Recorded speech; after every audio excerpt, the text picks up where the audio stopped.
سیاه‌چاله‌های کلانجرم از چشمگیرترین و البته ترسناکترین اجرام جهان هستند که معمولاً به اندازه 1 میلیارد خورشید جرم دارند و ما می‌دونیم که مدت زمان زیادی از عمرشان می‌گذره. در واقع ستاره‌شناس‌ها منابع فشرده و بسیار درخشان واقع در مرکز کهکشان‌ها به نام اختروش را درست زمانی که جهان فقط 1 میلیارد سال سن داشت شناسایی کردند. اکنون پژوهشی جدید منتشر شده. از رصدهای تلسکوپ فضایی هابل استفاده کرده تا نشون بده که تعداد سیاه‌چاله‌های کلانجرم در جهان آغازین بسیار بیشتر از تخمین‌های پیشین بوده. این یافته میتونه به درک چگونگی شکل‌گیری سیاه‌چاله‌ها کمک کنه و نشون بده چرا تعداد زیادی از آنها ظاهراً پرجرم‌تر از حد انتظار هستند. سیاه‌چاله‌ها با بلعیدن مواد اطراف خود در فرایندی موسوم به برافزایش رشد می‌کنند. این فرایند مقادیری عظیمی از تابش‌ها را به وجود میاره و فشار این تابش‌ها محدودیتی بنیادی را برای سرعت رشد سیاه‌چاله‌ها ایجاد میکنه. بنابراین دانشمندان با یک چالش در توجیه اختروش‌های سنگین آغازین روبرو شدند. بدون زمان کیهانی لازم برای تغذیه، آن سیاه‌چاله‌های آغازین باید سریعتر از حد ممکن رشد کرده باشند یا به طرز شگفت‌انگیز از همان ابتدا با جرم بالایی متولد شده باشند. بیاییم ببینیم اصلا سیاه‌چاله‌ها چگونه شکل می‌گیرند. برای تولید این اجرام احتمالات متعددی وجود داره. در سناریوی اول سیاه‌چاله‌های آغازین بلافاصله پس از بیگ بنگ شکل گرفتند. با اینکه این سناریو برای سیاه‌چاله‌های با جرم اندک محتمل‌تره، بر اساس مدل استاندارد کیهانی ممکن نیست که تعداد در خور توجهی از سیاه‌چاله‌های کلانجرم شکل گرفته باشند.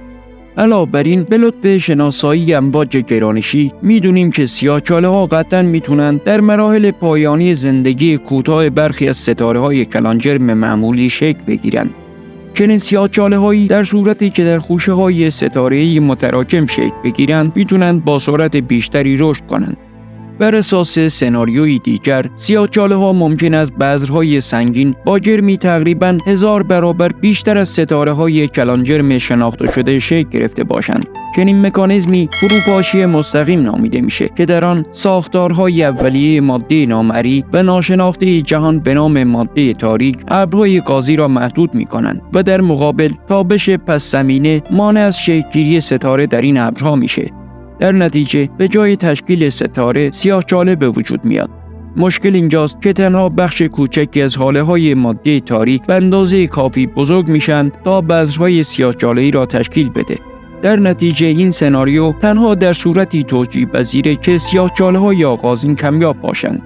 برای سالها تصویری خوب از تعداد کهکشان‌های موجود در چند میلیارد سال آغازین کیهان داشتیم، اما یافتن سیاه‌چاله‌ها در چنین محیط‌هایی بسیار چالش برانگیز بود و فقط وجود اختروش‌های نورانی را میشد اثبات کرد.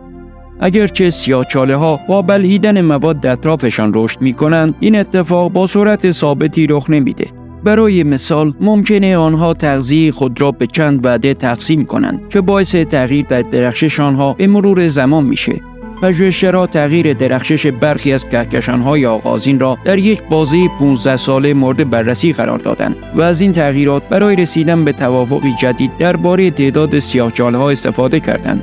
بر اساس یافته‌ها تعداد سیاه‌چاله‌های ساکن در کهکشان‌های معمولی آغازین بسیار بیشتر از تصورات پیشینه.